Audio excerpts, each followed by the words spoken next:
अब हम आपको आज का सबसे चिंताजनक विश्लेषण दिखाएंगे और इस विश्लेषण को दिखाने से पहले मैं आपको अपना ये मोबाइल फोन दिखाना चाहता हूं। जब आप ये मोबाइल फोन देखते हैं मेरे हाथ में, तो आपके मन में क्या विचार आता है? आप इस फोन को देखकर क्या सोचते हैं? ये फोन क्या है? क्या आपको ये एक हथियार की तरह दिखता है?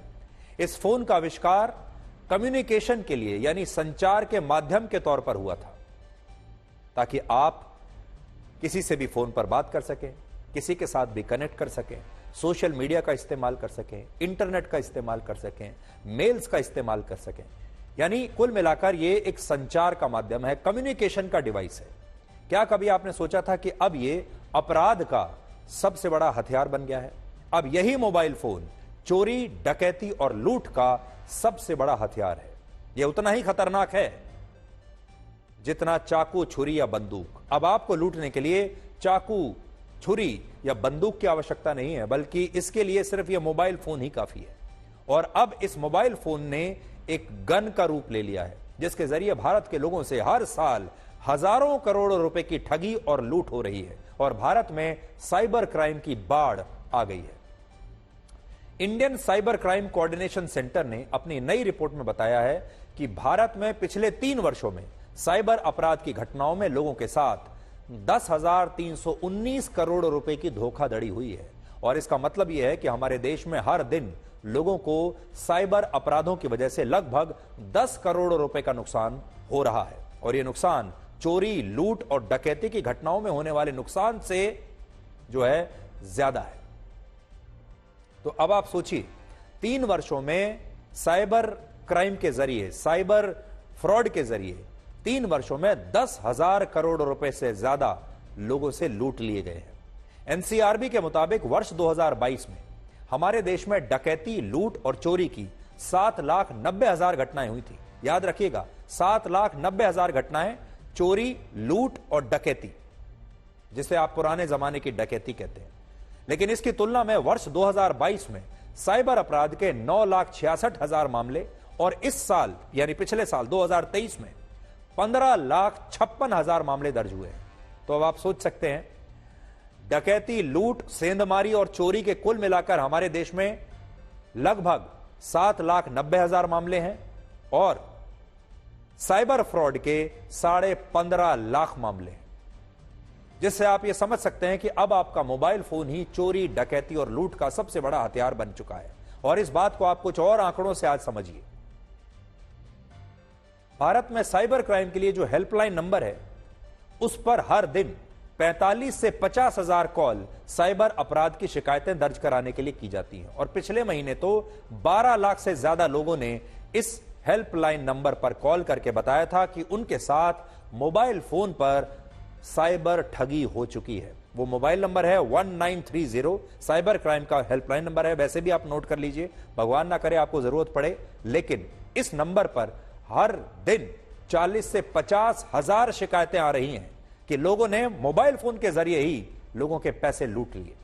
आज भारत दुनिया के उन चुनिंदा देशों में शामिल हो गया है जहां सबसे ज्यादा साइबर अपराध हो रहे हैं। और हमारे देश में हर 1 लाख लोगों पर साइबर अपराध के 129 मामले दर्ज हो रहे हैं। ये सिर्फ वो हैं जो दर्ज हो रहे हैं, इससे भी कहीं ज्यादा ऐसे मामले होंगे जो दर्ज नहीं हो रहे, जिन्हें पता ही नहीं है कि कहां जाना है। और इनमें भी हरियाणा, गुजरात, तेलंगाना और गोवा जैसे राज्य साइबर अपराध से सबसे ज्यादा प्रभावित है। इसके अलावा भारत में साइबर अपराध की 66,000 से ज्यादा एफआईआर दर्ज हुई है। और साइबर अपराध को रोकने के लिए लगभग 3 lakh SIM card, 2,810 websites, 595 mobile apps अब तक ब्लॉक किए जा चुके हैं। लेकिन इस सब के बावजूद, ये सब करने के बाद भी साइबर अपराधों की संख्या कम होने की बजाय लगातार बढ़ती जा रही है। सोचिए, लगभग 3 लाख सिम कार्ड ब्लॉक किए गए हैं। इससे भी बड़ी बात यह है कि 12वीं कक्षा में फेल होने वाले लड़के जो स्कूल, कॉलेज में 12वीं कक्षा, 10वीं कक्षा पास नहीं कर पाए, ऐसे कम पढ़े लिखे लड़के डॉक्टर, इंजीनियर, बड़े बड़े प्रोफेसर्स, बड़े बड़े सरकारी अफसरों को फोन पर ठगने में कामयाब हो रहे हैं। आज बड़े बड़े पढ़े लिखे लोग जो है वो साइबर ठगी का शिकार हो रहे हैं। और ठगने वाले लोग ऐसे हैं जो कोई 8वीं पास है, कोई 5वीं पास है, कोई 10वीं पास है। भारत के जिन शहरों में सबसे ज्यादा साइबर अपराध हो रहे हैं उनमें हरियाणा का मेवात पहले स्थान पर है, दूसरे स्थान पर झारखंड का जमताड़ा और तीसरे स्थान पर बेंगलुरु शहर है। ये सबसे बड़े हॉटस्पॉट्स हैं जहां से ये अपराध किए जा रहे हैं। भारत में साइबर अपराध के जरिए सबसे ज्यादा धोखाधड़ी पार्ट टाइम जॉब्स और इन्वेस्टमेंट स्कैम्स के नाम पर होती है। इसके बाद इलीगल लैंडिंग एप्स यानी घर बैठे लोन देने पर लोगों के साथ ऑनलाइन धोखाधड़ी हो रही है। फिर कस्टमर केयर नंबर के जरिए साइबर अपराध होते हैं और इस श्रेणी में अब सेक्सटॉर्शन के केस भी शामिल हो गए हैं। तो अब आप सावधान हो जाइए। इन्वेस्टमेंट स्कैम या पार्ट टाइम जॉब्स के नाम पर अगर आपके पास कोई भी संदेश आता है तो सावधान हो जाइए, सबसे ज्यादा ठगी उस पर हो रही है। इसके बाद जो लोन देने वाले ऐप्स हैं दूसरे नंबर पर वो हैं, उससे सावधान हो जाइए। फिर आपको कस्टमर केयर सेंटर के नाम पर, कस्टमर केयर नंबर के नाम पर आपको मैसेज आएंगे, सावधान रहिए। फिर आपका अकाउंट टेक ओवर कर लिया गया है या आपके नाम पर किसी और ने अकाउंट खोल लिया है उसके जरिए। और सेक्सटॉर्शन के भी सबसे ज्यादा मामले अब सामने आ रहे हैं। कोई भी लड़की आपको वीडियो कॉल करेगी, आपने जैसे ही फोन उठाया वो आपका स्क्रीनशॉट ले लेंगे और उसके बाद आपको ब्लैकमेल करेंगे। संक्षेप में कहें तो अगर भारत के लोग घर बैठे नौकरी और पैसा कमाने का लालच छोड़ दें तो आधे साइबर अपराध ऐसे ही कम हो जाएंगे। हालांकि साइबर अपराध की घटनाएं किस हद तक जा सकती हैं उसे आप अमेरिका की इस घटना से समझ सकते हैं। अमेरिका में पिछले महीने 17 साल के एक चाइनीज छात्र को साइबर अपराधियों ने फोन पर इतना डरा दिया कि उसे मजबूर कर दिया कि वो एक गुमनाम सुनसान जगह पर एक टेंट में खुद को बंद कर ले, आइसोलेट कर ले, कैद कर ले, खुद से ही कैद कर ले अपने आप को। और फिर अपराधियों ने चाइना में उसके माता पिता से फिरौती के लिए लगभग 66.5 लाख रुपए वसूल कर लिए।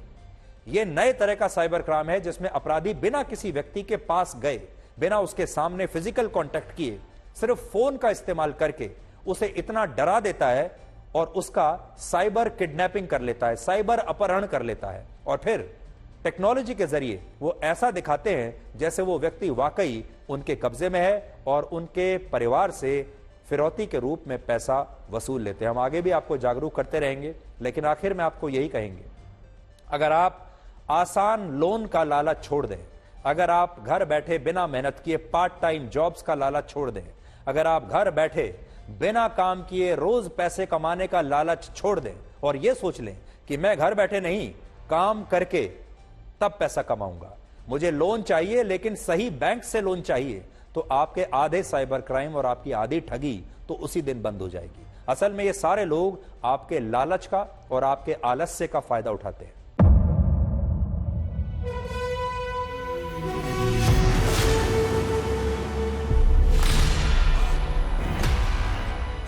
मुद्दों का मैदान, बहुत खराबों का जिम्मेदारी लेंगे। तर्कों पर घमासान। क्या बताना चाहते हैं इस देश को? किससे किसकी ठनी, न्याय की नीति नहीं बनती है। किसने दी किसे पटखनी, क्या सच है जिसको छिपाने की कोशिश? खबरों की दुनिया का सबसे बड़ा अखाड़ा दंगल देखे मेरे यानी चित्रा त्रिपाठी के साथ रोज शाम 5 बजे सिर्फ आज तक पर।